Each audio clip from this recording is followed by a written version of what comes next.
Good to have you back in. He's my buddy Eric Mangini, Fox Sports NFL analyst. He's in Ohio now after summering somewhere in Nantucket with the beautiful people.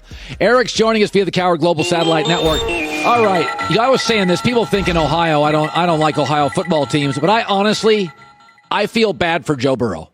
No camp, no preseason, bad roster, shaky O-line in a brutal division. I mean, seriously, when you think about Joe Burrow, good God, if he can survive year one, I told Joy the other day, I don't even know what the standard is. If he can throw 20 touchdowns and 18 picks, how good could he possibly be, Eric? It's going to be hard for anybody. It's going to be hard for Joe Burrow. It's going to be hard for any other rookies, rookie head coaches. Anybody who's new to this. You've had no off-season program, so you haven't gotten used to how things are done. And then you go into training camp, and it's the first time you've been in the building and you're meeting everybody. And now there's no preseason game, so the first time you're actually going to get a chance to play and operate with your guys is in live fire. And it's hard for rookies in a normal season. It's going to be impossible. And then when you're a quarterback with high expectations, it's brutal. Brutal is the absolute right word. Yeah. Let's talk about a young coach, Joe Judge. So he's getting some flack. He's making coaches run laps. He's making players run laps.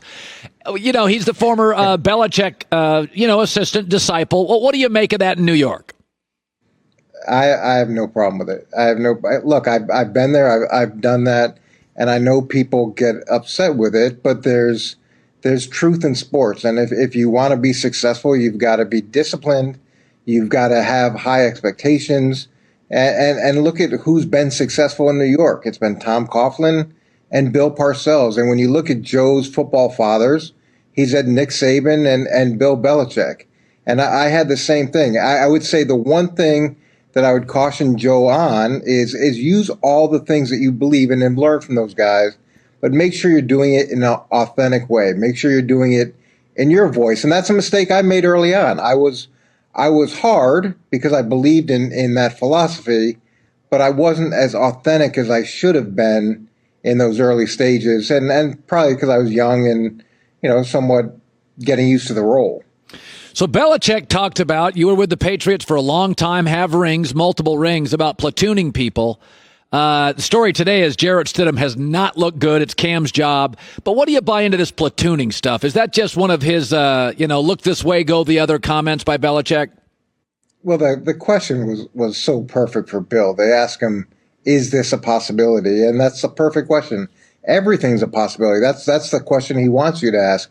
Now, that being said, I could see Cam being platooned in there and a la Tim Tebow when he was with the Patriots, but that would take a huge swallowing of ego on his part to accept a role like that. Now, when you go to New England, you know what you're getting into, and you know that you may have to accept roles that you haven't played before. But for him to be sort of the change of pace quarterback, that would be amazing to see him accept that role. Is Tom Brady going to accept being yelled at by Bruce Arians? Because Bruce can bark. I mean, what do you make of that relationship?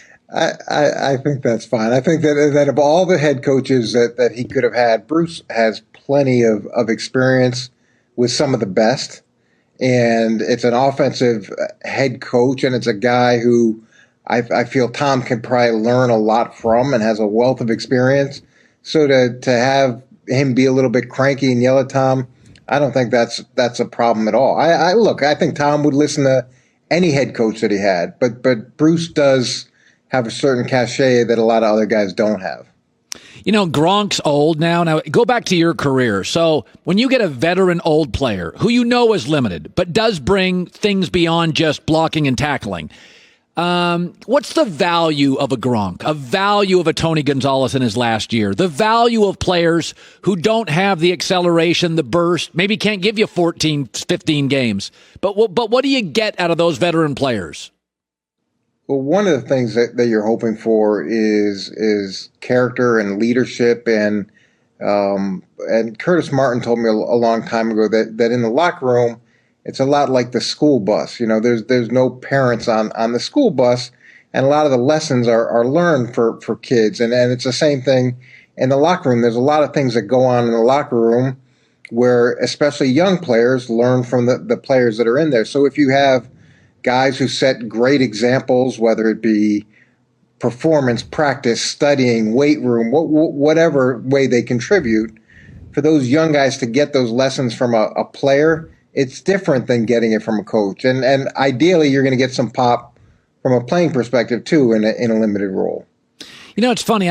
We just did the blind resume game, which is one of my favorites. I think Derek Carr is better than everybody thinks. And we started putting up guys next to him that he had better numbers than. Matt Stafford, very close to Matt Ryan, Phillip Rivers. And the knock on Derek Carr, and this was always the knock on Alex Smith, he doesn't let it rip. He's a little shy. And my takeaway is, well, time out. Derek Carr and Alex Smith know their arm limitations. So if they're not letting it rip, they know themselves better than anybody. I mean, the knock on Derek Carr is he just doesn't sometimes throw it down the field. Fair criticism, or is it actually an understanding of his limitations by Derek Carr? Well, we criticize so many guys for making mistakes, for putting the ball in danger and throwing interceptions and creating turnovers.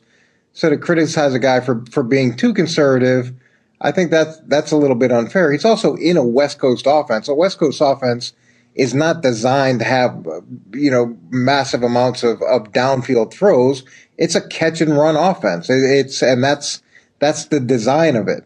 All that being said, the guy was second in the MVP race in 2016, and now he has an offensive head coach who has been given a ton of money and authority and expectations.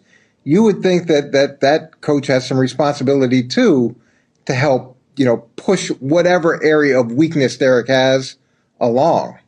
Hi, everybody. Thanks for watching. Subscribe here to get the latest from the show. Also, be sure to check out more of the best clips from The Herd or go watch a few segments from other shows on FS1.